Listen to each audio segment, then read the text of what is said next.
Real fast, I hope this helps. Often when you're doing post-processing, you may get this little color space warning saying it's set to gamma and you gotta set it to linear. Well, where the heck is linear? Well, here it is. We go to Edit, Project Settings. Under Project Settings, just scroll down to get to Player.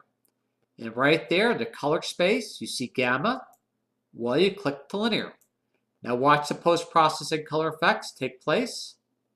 There we are. And you see the color change. And that little warning went away.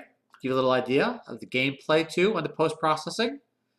Just for fun. Give you like a little bit of retro look here. And there we go. Kind of like a little cartoon look. But that's the power of post-processing.